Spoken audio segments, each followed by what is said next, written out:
దేవుని పరిశుద్ధ నామానికి మహిమ కలుగునుగాక. ఈరోజు ఈ వాక్యానికి మిమ్మల్ని అందరినీ మేము ఆహ్వానిస్తూ ఉన్నాం.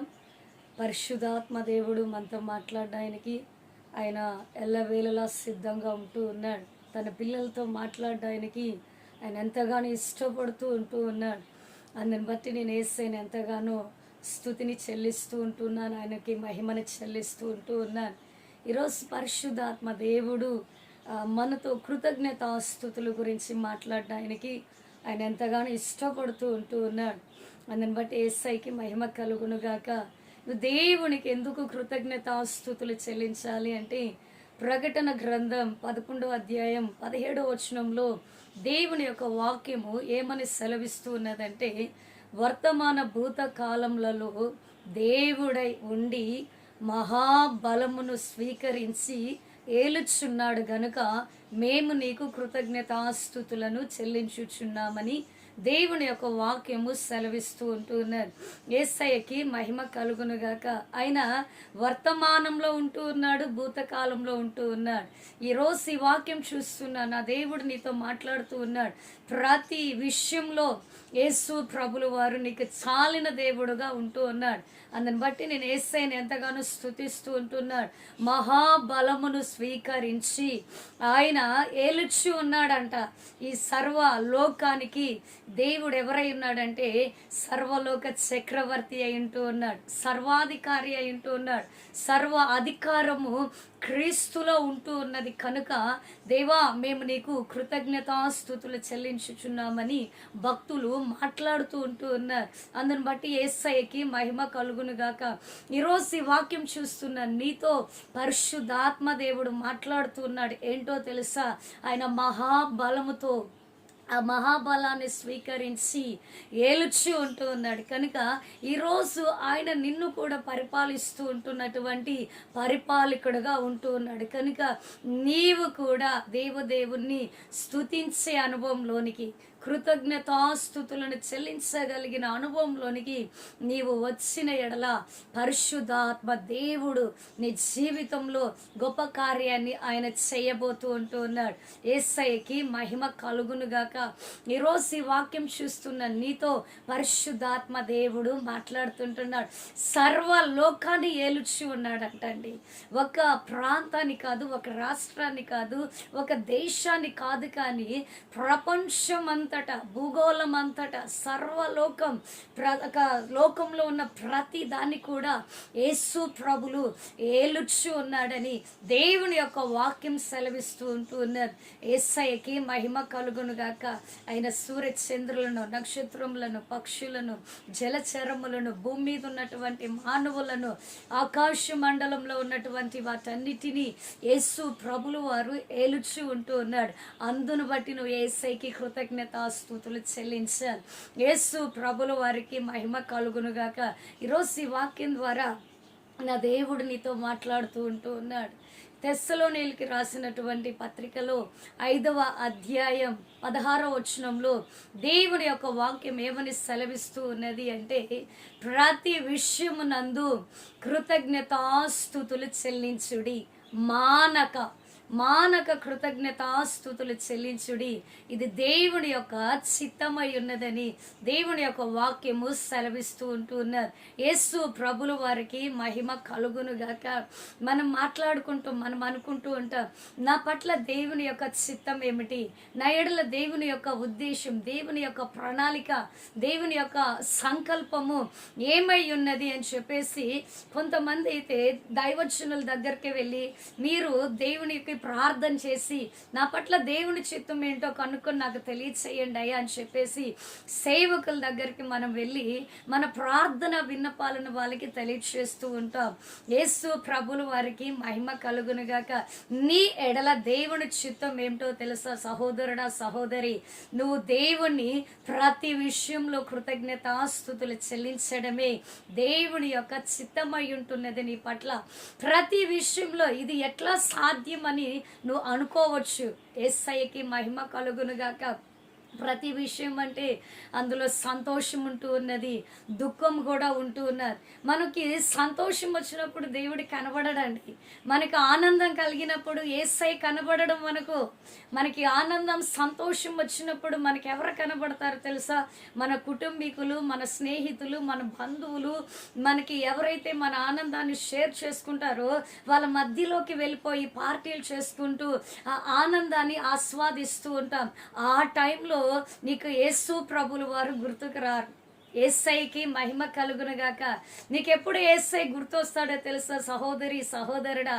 నీకెప్పుడైతే బాధ కలుగుతూ ఉంటుందో, నీకెప్పుడైతే వేదన కలుగుతూ ఉంటుందో, నువ్వెప్పుడైతే దుఃఖకరమైన పరిస్థితులు గుండా నువ్వు వెళుతూ ఉంటావో ఆ టైంలో మాత్రము నీకు ఆ ఇంట్లో ఉన్నటువంటి ప్రజలు గుర్తుకు రారు. ఎందుకంటే వారి ద్వారానే నువ్వు గాయపరచబడి ఉంటూ ఉంటావు కాబట్టి. నీ స్నేహితుల ద్వారా, ఇరుగు పొరుగు ద్వారా, బంధువుల ద్వారా వాళ్ళు మాట్లాడినటువంటి మాటల ద్వారా నీకు గాయం కలిగినప్పుడు నువ్వెవరి దగ్గరకు వస్తావంటే డైరెక్ట్గా యేసయ్య దగ్గరికి వస్తావు. యేసు ప్రభుల వారికి మహిమ కలుగును గాక. అప్పుడు గుర్తొస్తాడు యేసయ్య మనకి. మనం బాధలో ఉన్నప్పుడు, దుఃఖంలో ఉన్నప్పుడు, కృంగిపోయి ఉన్నప్పుడు, వేదనలో ఉన్నప్పుడు, నిరాశలో ఉన్నప్పుడు, నిస్పృహలో ఉన్నప్పుడు, కన్నీటి అనుభవాల గుండా వెళుతూ ఉన్నప్పుడు, చింతలో ఉన్నప్పుడు, ఇక శోధనలో గుండా వెళుతూ ఉన్నప్పుడు ఎవరు గుర్తుకొస్తారు అంటే ఆ టైంలో యేసయ్య గుర్తుకొస్తాడండి. నేను ఎవరిని విమర్శించట్లేదు, ఎందుకంటే కొన్ని సందర్భాలలో నా వ్యక్తిగత జీవితంలో కూడా ఇలాంటి పరిస్థితులు గుండా నేను కూడా వెళ్ళి ఉన్నాను కాబట్టి నా అనుభవంలో నుండి మీ ముందుకు తీసుకుని ఉంటూ ఉన్నాను. యేసు ప్రభుల వారికి మహిమ కలుగునుగాక.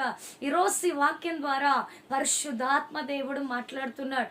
ఒకవేళ నువ్వు అన్ని కోల్పోయినా, అన్ని పోగొట్టుకున్నా, అన్ని నీ చేతుల్లోకి వచ్చినట్టు వచ్చి చేచారిపోయినా ఆ టైంలో కూడా నువ్వు యేసయ్యని సనగవద్దు, నువ్వు యేసయ్య మీద రంకెలు వేయొద్దు, నువ్వు యేసయ్యని గొనగవద్దు, నువ్వు యేసయ్య మీద బాధ పెట్టుకోవద్దు.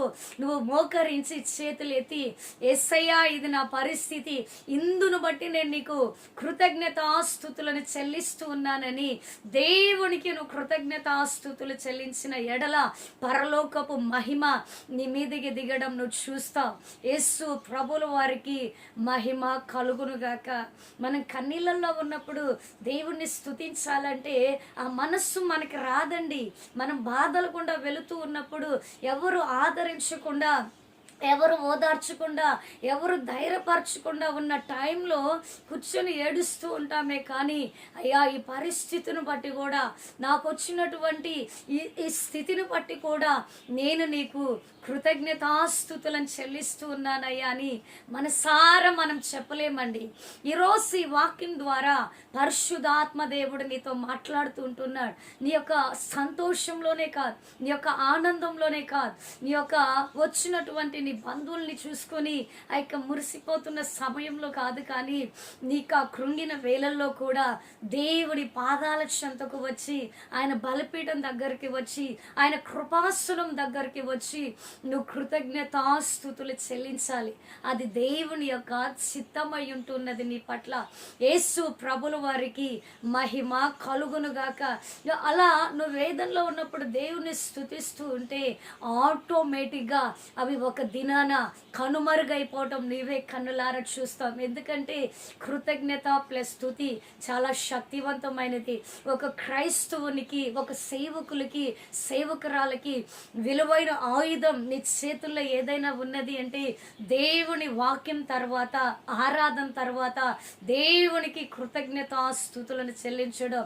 నువ్వెప్పుడైతే స్తుతిని చెల్లిస్తూ ఉంటావో సాతాను దుర్గాలు వణుకుతూ ఉంటాయి. నువ్వెప్పుడైతే దేవునికి కృతజ్ఞతలు చెల్లిస్తూ ఉంటావో అపవాది యొక్క సామ్రాజ్యము వాటంతట అదే కూలిపోవడం నువ్వు గమనించగలవు. ఎందుకంటే స్తుతి జీవితాన్ని మార్చేస్తుందండి. స్థుతిగతులను మార్చేస్తారు. స్థితి బ్రతుకును మారుస్తారు. స్థితి జీవితంలో ఒక మంచి మార్పును తీసుకుని రాగలదు. యేసు ప్రభుల వారికి మహిమ కలుగును గాక. ఈరోజు ఈ వాక్యం చూస్తున్న నీతో పరిశుద్ధాత్మ దేవుడు మాట్లాడుతుంటున్నాడు. కీర్తనల 33 కీర్తన 1 వచనంలో దేవుని యొక్క వాక్యం ఏమని ఉందంటే, నీతిమంతులారా యెహోవాను స్తుతించుడి, యథార్థవంతులకు స్తుతి చెల్లించుట శోభస్కరముగా ఉంటూ ఉన్నదంట. ఈరోజు ఈ వాక్యం ద్వారా నా దేవుడు నీతో మాట్లాడుతుంటున్నాడు. నీవు యేసయ్య రక్తంలో కడగబడ్డావు, నువ్వు గొర్రెపిల్ల రక్తం క్రిందకు వచ్చి ఉంటూ ఉన్నావు, దేవుని యొక్క రక్తం చేత నువ్వు తడపబడి ఉంటూ ఉన్నావు. కనుకనే నీవు నీతిమంతురాలుగా నీతిమంతుడుగా తీర్చబడ్డావు. యేసు ప్రభుల వారికి మహిమ కలుగును గాక. దేవుడు పేరు ఎత్తి మాట్లాడుతున్నాడు, నీతిమంతులారా. ఎవరండి నీతిమంతులు అంటే, క్రీస్తు రక్తంలో ఎవరైతే కడగబడతారో వాళ్ళు నీతిమంతులై ఉంటూ ఉన్నారు. ఎవరైతే పాపాలను ఒప్పుకొని ఆ పాపాలను విడిచిపెట్టి పశ్చాత్తాపం పొందుకొని మారు మనసును పొందుకొని ఆ యొక్క గొర్రెపిల్ల రక్తంలో కడగబడి వాటిని లోక సంబంధమైనటువంటి శరీర కార్యాలన్నింటినీ విసర్జించి ఆత్మ సంబంధమైనటువంటి వాటి పట్ల ఆసక్తిని కలిగి జీవిస్తున్నటువంటి వారిని నీతిమంతులని అంటారు. యేసు ప్రభుల వారికి మహిమ కలుగును గాక. దేవుడు సెలవిస్తున్నాడు, ఏంటో తెలుసా? యెహోవాను స్తుతించుడి. ఈరోజు నువ్వు దేవుని స్తుతించే అనుభవంలోనికి రావాలి. యేసయ్యని మహిమపరిచేటటువంటి అనుభవంలోనికి నువ్వు రావాలి అని పరిశుద్ధాత్మ దేవుడు తెలియచేస్తుంటున్నాడు. యథార్థవంతులు స్తుతిని చెల్లించట వాళ్ళకు ఒక అలంకరణ అంట. స్తుతులు చెప్పడము అది ఒక అలంకరణగా ఉంటూ ఉన్నదని దేవుడి యొక్క వాక్యము సెలవిస్తూ ఉంటూ ఉన్నారు. యేసయ్యకి మహిమ కలుగునుగాక.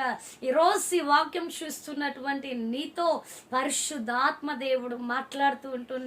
పరిశుద్ధ గ్రంథంలో కృతజ్ఞతా స్తుతుల గురించి ఎన్నో వాక్యాలను పరిశుద్ధాత్మ దేవుడు రాయించి ఉంటూ ఉన్నాడు. యేసయ్యకి మహిమ కలుగునుగాక.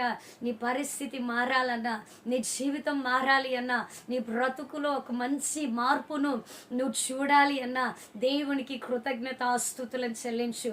నువ్వు ఏ స్థితిలో ఉన్నావో ఆ స్థితిలోనే దేవునికి కృతజ్ఞతా స్తుతులను చెల్లించు. నువ్వు ఏ పరిస్థితులు గుండా వెళుతూ ఉంటున్నావో ఆ పరిస్థితుల్లో నుండే యేసయ్యకి కృతజ్ఞతా స్తుతులనే ధూపమును దేవునికి చెల్లించు. ఘనకార్యాలని ఎడల జరగడానికి సిద్ధముగా ఉంటూ ఉన్నాయి. యేసయ్యకి మహిమ కలుగును గాక. ఈరోజు ఈ వాక్యం చూస్తున్న నీతో పరిశుద్ధాత్మదేవుడు మాట్లాడుతూ ఉంటూ ఉన్నాడు. యేసు ప్రభుల వారికి మహిమ కలుగును గాక. తిమోతికి రాసినటువంటి మొదటి పత్రిక 2వ అధ్యాయం 2వ వచనంలో దేవుని యొక్క వాక్యం ఏమని సెలవిస్తున్నదంటే, రాజుల కొరకు అధికారుల కొరకు ప్రార్థనలను విజ్ఞాపనలను యాచనలను చేర్చు కృతజ్ఞతాస్తుతులను తెలియచేయడి అని దేవుడి యొక్క వాక్యము సెలవిస్తూ ఉంటూ ఉన్నారు. నీకున్నటువంటి దేవుడు యేసయ్య నీకు ఏ రాజునైతే నీ యొక్క ఏరియాకి ఇచ్చి ఉంటూ ఉన్నాడు, ఏ రాజునైతే ఏ ప్రభుత్వాన్ని అయితే పరిశుద్ధాత్మ దేవుడు మీకు అనుగ్రహించి ఉంటూ ఉన్నారో ఆ రాజులను బట్టి అధికారులను బట్టి నువ్వు యేసయ్యకి కృతజ్ఞతాస్తుతులను చెల్లించాలి. అప్పుడే వాళ్ళు చక్కటి పరిపాలనను ప్రజలకి తీసుకుని రాగలరు. యేసు ప్రభుల వారికి మహిమ కలుగును గాక.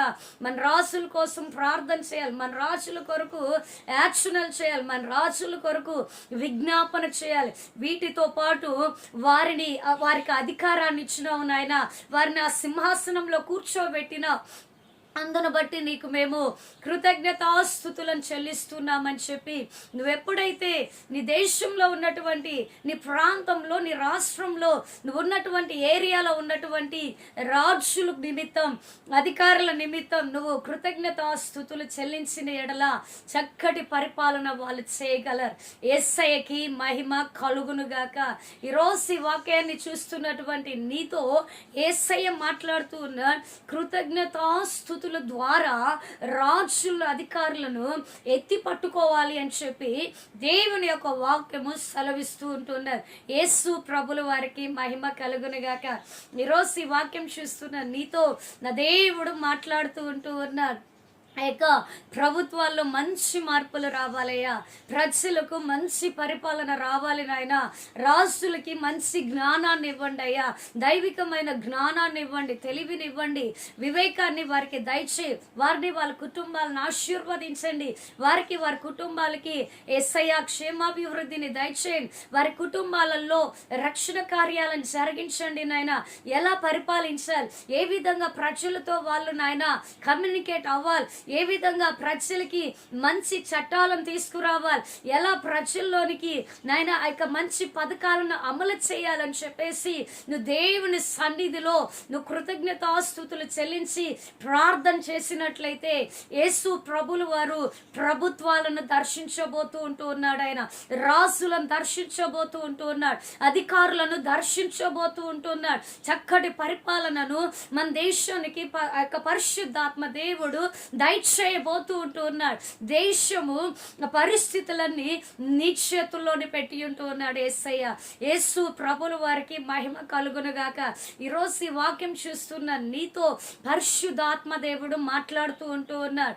మన యొక్క ప్రభుత్వం, మన యొక్క రాజులు, మన యొక్క అధికారులకి అయ్యా దీర్ఘాయుషుని ఇవ్వండి అని ప్రార్థన చేయాలి, వాళ్ళకి జీవించే సంవత్సరాలు వారికి అధికం చేయండి అని చెప్పి వారి యొక్క యోగక్షేమాల కొరకు, ఆరోగ్యం కొరకు, ఆ యొక్క అధికారంలో నడిపింపు కొరకు, దైవికమైన నడిపింపు కొరకు, ఒక చక్కటి నడిపింపు కొరకు నువ్వు ప్రార్థన చేసి కృతజ్ఞతాస్తుతులను చెల్లించి నువ్వు దేవుని చేతిలో పెట్టిన ఎడల గొప్ప కార్యాలను ప్రభుత్వంలో, రాజ్యంలో మనం చూడగలం. యేసు ప్రభుల వారికి మహిమ కలుగును గాక. ఈరోజు ఈ వాక్యం చూస్తున్న నీతో పరిశుద్ధాత్మ దేవుడు మాట్లాడుతూ ఉంటున్నాడు. అదే తిమోతికి రాసిన మొదటి పత్రిక 4వ అధ్యాయం 4వ వచనంలో దేవుని యొక్క వాక్యం ఏమని సెలవిస్తూ ఉన్నదంటే, దేవుడు సృజించిన ప్రతి వస్తువు మంచిది. హల్లెలూయా, యేసయ్యకి మహిమ కలుగును గాక. ఏది కూడా నిషేధించబడినది కాదు అంటూ ఉన్నాడు ఆయన. మనం ఏం చేస్తామంటే ఇది మంచిది కాదు, ఇది చెడ్డది. ఈరోజు ఈ వాక్యం చూస్తున్న నీతో పరిశుద్ధాత్మ దేవుడు మాట్లాడుతూ ఉంటూ ఉన్నాడు. నీకు ఎవరైనా గృహాలకు నువ్వు వెళ్ళినప్పుడు వారికి కలిగిందే నీకు వాళ్ళు పెట్టినప్పుడు దాన్ని రెస్పెక్ట్ చేయకుండా, తృణీకరించకుండా, నిషేధించకుండా కృతజ్ఞతాస్తుతులను చెల్లించి దేవునికి ఆ యొక్క దేవుని సన్నిధిలో ఆహారాన్ని పరిశుద్ధపరచమని చెప్పి నువ్వు తీసుకున్న ఎడల నీకు ఆరోగ్యం కలగబోతూ ఉంటూ ఉన్నారు. యేసు ప్రభుల వారికి మహిమ కలుగును గాక. ఆయన ప్రతిరోజు మంచి రోజుగానే సృజించాడండి. మనమే పలానా వారం బాగుండదు, పలానా తేదీ బాగుండదు, పలానా సరి సంఖ్య బాగుండదు, పలానా బేస్ సంఖ్య బాగుండదు, ఈ రోజైతే బాగుంటుంది అని చెప్పేసి ఆచారపూర్వకమైనటువంటి భక్తిని చేస్తూ ఉంటాం. ఆ భక్తిని యేసే మెచ్చడు ఎప్పటికీ. యేసు ప్రభుల వారికి మహిమ కలుగును గాక. సాంప్రదాయకరమైనటువంటి పరిస్థితుల్లో నుండి బయటికి రావాలి అని చెప్పేసి పరిశుద్ధాత్మ దేవుడు తెలియజేస్తూ ఉంటున్నాడు. నామకార్థపు అనుభవాల్లో నుండి మనం బయటికి రావాలి అని చెప్పి పరిశుద్ధాత్మ దేవుడు తెలియజేస్తూ ఉంటున్నాడు. అది దేవుడు సృష్టించినటువంటి సృష్టి అయి ఉంటూ ఉన్నాడు. ఆయన సృష్టించినటువంటి నిర్మాణకుడు అయి ఉంటూ ఉన్నాడు ఆయన. యేసయ్యకి మహిమ కలుగును గాక. దేవుడు చేసిన ప్రతి వస్తువు అది మంచిదండి, అది మంచిది, మనకి కీడు కాదు. అది దాన్ని మంచిదిగా ఎంచి మనం తీసుకోవాలి. మంచిదిగా ఎంచి కృతజ్ఞతాస్తుతులను పరిశుద్ధాత్మ దేవునికి తెలియచేయాలి అని యేసు ప్రభుల వారు తెలియచేస్తూ ఉంటున్నారు. యేసయ్యకి మహిమ కలుగును గాక. ఈరోజు ఈ వాక్యం చూస్తున్న నీతో నా దేవుడు మాట్లాడుతూ ఉంటున్నాడు. ఆయన ఏమని మాట్లాడుతున్నాడంటే, నాకు కృతజ్ఞతాస్తుతులను చెల్లించుడి. యేసయ్యకి మహిమ కలుగును గాక.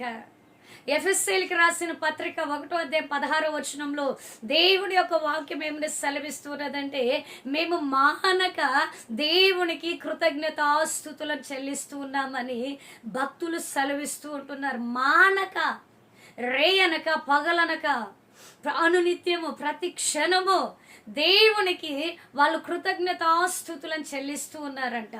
మనము కూడా మానక దివారాత్రులు ధర్మశాస్త్రాన్ని ధ్యానిస్తూ ధర్మశాస్త్రంలో నుండి యేసయ్య నీతో మాట్లాడుతున్నటువంటి ధైర్యపరిచే మాటలను బట్టి, ఆదరించే మాటలను బట్టి, ఓదార్చే మాటలను బట్టి, యేసయ్య నీవు ఈ వాక్యం ద్వారా నాతో మాట్లాడుతూ ఉంటున్నావు, యేసయ్య ఈ వాక్యం ద్వారా నీవు నన్ను బలపరుస్తూ ఉంటున్నావు, యేసయ్య ఈ వాక్యం ద్వారా నేను ఆదరించబడ్డా, నేను తిరిగి కోలుకోగలిగిన, నాకు నువ్వు ఇచ్చినటువంటి ఈ మంచి వాక్యాన్ని బట్టి, నాకు నువ్వు ఇచ్చినటువంటి ఈ మంచి సందేశాన్ని బట్టి, నాకు నువ్వు ఇచ్చినటువంటి ఈ మంచి ఉపదేశాన్ని బట్టి అయ్యా నీకు నేను కృతజ్ఞతాస్తుతులను చెల్లిస్తూ ఉన్నానని చెప్పి నీవు కూడా మానక కృతజ్ఞతాస్తుతులు చెల్లించగలిగేటటువంటి అనుభవంలో వచ్చిన ఎడల నీ జీవితంలో ప్రతి విషయంలో కూడా ఆయనే గొప్ప కార్యాలను చేయబోతూ ఉంటున్నాడు. నువ్వు ఆశించినటువంటి కార్యాలను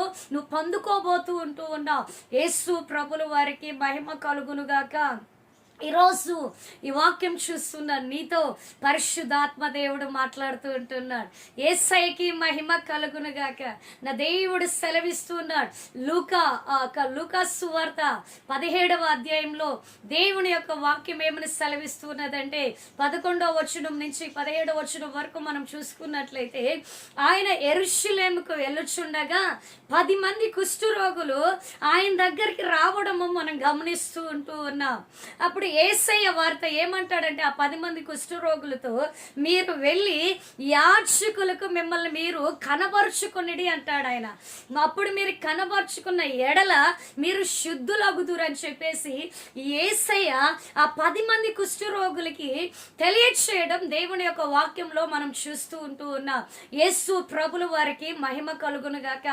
వాళ్ళు ఎప్పుడైతే యేసయ్య అలా చెప్పడం ద్వారా ఆ 10 మంది వెళ్ళడంలోనే మార్గ మధ్యంలోనే వాళ్ళు వెళుతూ ఉండగానే, వాళ్ళు నడుస్తూ ఉండడంగానే వాళ్ళు శుద్ధులైనట్లు, వాళ్ళు స్వస్థత నొందినట్లు ఆ 10 మందిలో ఒక వ్యక్తి గమనించి పరిగెలెత్తుకుంటూ కేకలు వేస్తూ, దేవా నీవు నన్ను స్వస్థపరిచినావయ్యా అని చెప్పేసి యేసయ్య దగ్గరికి వచ్చి, నన్ను బాగు చేసినావు, నన్ను స్వస్థపరిచినావు, నా శరీరం మీద ఉన్నటువంటి కుష్ఠును తీసివేసినావు, అందును బట్టి నీకు నేను కృతజ్ఞతాస్తుతులను చెల్లిస్తూ ఉన్నానని చెప్పి ఆ యొక్క బాగుపడినటువంటి ఆ యొక్క 10 మందిలో స్వస్థతను పొందుకున్నటువంటి ఆ కుష్ఠును పోగొట్టుకున్నటువంటి ఆ వ్యక్తి యేసయ్య దగ్గరికి వచ్చి తనను బాగు చేసిన దేవునికి కృతజ్ఞతాస్తుతులను చెల్లించడము మనం లేఖనాల్లో చూస్తూ ఉంటున్నాం. అప్పుడు యేసయ్య అంటాడు, నువ్వు వచ్చినావు, మిగిలిన 9 మంది ఎక్కడ అంటూ ఉన్నాడు ఆయన. యేసయ్యకి మహిమ కలుగునుగాక. ఆ వచ్చిన వ్యక్తిని సమరయుడు, నీవు అన్యుడు. యేసు ప్రభుల వారికి మహిమ కలుగునుగాక. ఈరోజు యేసయ్య దగ్గర నుంచి నీకు ఎన్ని మేలులు పొందుకుంటున్నా, యేసయ్య దగ్గర నుంచి నీ జీవితంలో ఎన్ని ఆశీర్వాదాలను నువ్వు పొందుకుంటూ ఉన్నావు. యేసయ్య నిన్నెంత ఆశీర్వదిస్తూ ఉన్నాడు. యేసయ్య ప్రతిరోజు నీకు కృపనిస్తూ ఉంటూ ఉన్నాడు. ప్రతిరోజు నువ్వు శ్వాస వదులుతున్నావు, శ్వాస పీలుస్తూ ఉంటూ ఉన్నావు. ప్రతిరోజు నువ్వు సజీవంగా ఉంటూ ఉన్నావు. ప్రతిరోజు నీ కార్యాలను నువ్వు చేసుకోగలుగుతూ ఉంటూ ఉన్నావు.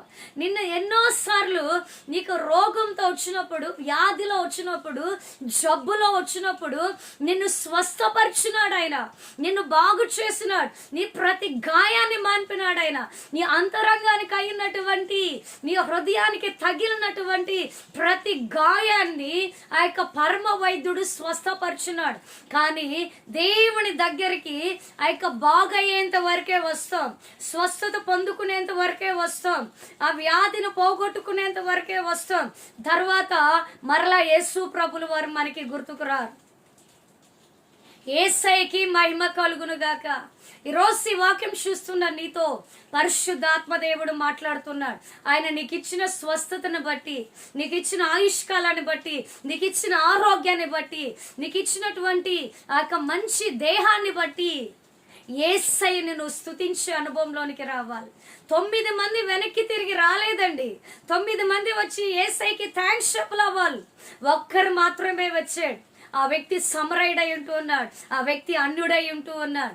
ఈరోజు మేము పుట్టుకతోనే క్రైస్తవులం కాబట్టి మేము దేవునికి కృతజ్ఞతాస్తుతులు చెల్లించవలసినటువంటి అవసరం మాకు లేదు.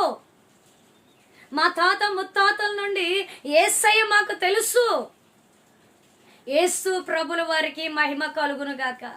ఈరోజు ఈ వాక్యం చూస్తున్న నీతో పరిశుద్ధాత్మ దేవుడు మాట్లాడుతున్నాడు. ప్రతి విషయంలో తిరిగి వచ్చినటువంటి ఆ కుష్టు రోగం నుంచి విడుదల పొందుకొని స్వస్థత పొందుకున్నటువంటి ఆ వ్యక్తికి ఉన్నటువంటి కృతజ్ఞత భావం మనకి కూడా యేసయ్య పట్ల ఉండాలని చెప్పి యేసయ్య ఈరోజు తెలియచేస్తూ ఉంటూ ఉన్నాడు. అందరి బట్టి యేసు ప్రభుల వారికి మహిమ కలుగును గాక. ఈరోజు ఈ వాక్యం ద్వారా పరిశుద్ధాత్మ దేవుడు తెలియచేస్తూ ఉంటున్నాడు. నీకు ఆరోగ్యాన్ని ఇచ్చాడండి, నీకు ఆయుష్కాలాన్ని పొడిగిస్తూ ఉంటున్నాడు, నీకు ఉండడానికి నివాసాన్ని ఇచ్చి ఉంటున్నాడు, కట్టుకోవడానికి వస్త్రాలను ఇచ్చి ఉంటున్నాడు, తినడానికి ఆహారం పెట్టి ఉంటూ ఉన్నాడు. అందుని బట్టి యేసయ్యకి నువ్వు కృతజ్ఞతాస్తుతులను చెల్లించాలి. యేసు ప్రభుల వారికి మహిమ కలుగును గాక.